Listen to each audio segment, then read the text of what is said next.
हाय, मैं हूं पंकज चावला और मैंने अपने प्रोफेशनल करियर में बहुत सारे एमएसएमईज को मदद की है फंडिंग राउंड्स के लिए प्रिपेयर होने में। और अपने इतने सालों के एक्सपीरियंस में मैंने एक ही चीज़ बार बार देखी है जो कि फाउंडर्स की सबसे बड़ी मिस्टेक है। फाउंडर्स पिच डेक को इतना ऑब्सेस करते हैं कि इन्वेस्टर्स ड्यू डिलिजेंस के टाइम पे भाग जाते हैं। आज मैं आपको 3 स्टेप फ्रेमवर्क दूंगा जिससे कि आप अपने बिजनेस को फंडिंग के लिए रेडी कर सकते हैं। एक सर्विसेज कंपनी मेरी क्लाइंट है जिनकी 20 करोड़ की टर्नओवर है और वो नई मार्केट एक्सपेंशन के लिए 10 करोड़ की फंडिंग एडिशनल देख रहे हैं। जब मैं उनसे पहली बार मिला तो फाउंडर्स ने मुझे एक अपना पिच डेक दिखाया, बहुत ही beautifully designed impressive growth charts के साथ। लेकिन सिर्फ दो इन्वेस्टर मीटिंग के बाद ही उनका कॉन्फिडेंस बहुत डाउन हो गया। क्यों? क्योंकि उनकी बुक्स तो रिकनसाइल ही नहीं थी, जीएसटी फाइलिंग इनवॉइस से मैच नहीं करती, एम्प्लॉइज के साथ कॉन्ट्रैक्ट्स आधे साइन हुए हैं। जब इन्वेस्टर्स ने लॉन्ग टर्म स्ट्रैटेजी पूछी तो बहुत ही वेग जवाब आए, जैसे we will grow very aggressively.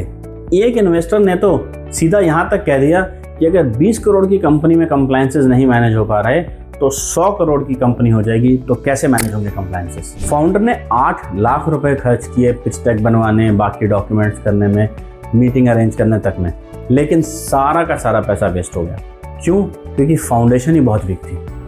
और यही ब्लाइंड स्पॉट है। फाउंडर्स सोचते हैं कि अगर आज रेवेन्यू अच्छा है तो मुझे फंडिंग मिल ही जाएगी। इन्वेस्टर्स आपको आपके कल के पोटेंशियल के लिए फंड करते हैं और पोटेंशियल तभी क्रेडिबल होता है जब वो सिस्टम्स के साथ बैक्ड हो। तो समझते हैं इन्वेस्टर्स असली में देखते क्या हैं?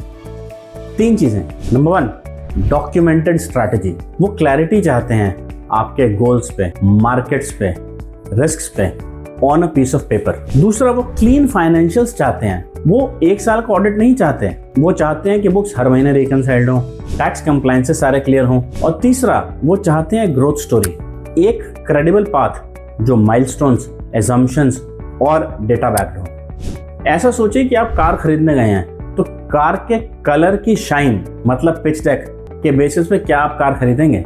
नहीं।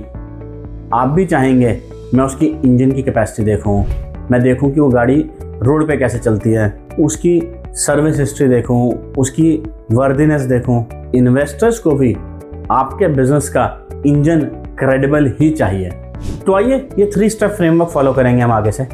Step number 1, document your strategy. 3 साल के गोल्स, टारगेट मार्केट्स, रिस्क्स और मिटिगेशन प्लान, ये सब लिखो, डॉक्यूमेंट करो। Step 2, clean your books.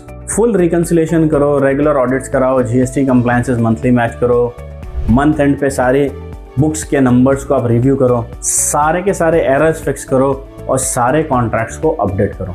Step number 3, build your growth story. Realistic projections बनाओ, केस स्टडीज लेके आओ, कस्टमर विंस के बारे में बात करो या सेक्टर बेंचमार्क्स यूज करो ये बताने के लिए कि स्केल कैसे करोगे। सच्चाई तो ये है कि फंडिंग सबसे एक्साइटिंग पिच डेक को नहीं, सबसे प्रिपेयर्ड और रेडी बिजनेस को मिलती है। इस हफ्ते अपनी स्ट्रैटेजी डॉक्यूमेंट करना शुरू करो और अगर आपको फंडिंग रेडीनेस चेकलिस्ट चाहिए तो कमेंट करो इस वीडियो के नीचे और मेरी टीम आपको चेकलिस्ट दे देंगी। Thank you.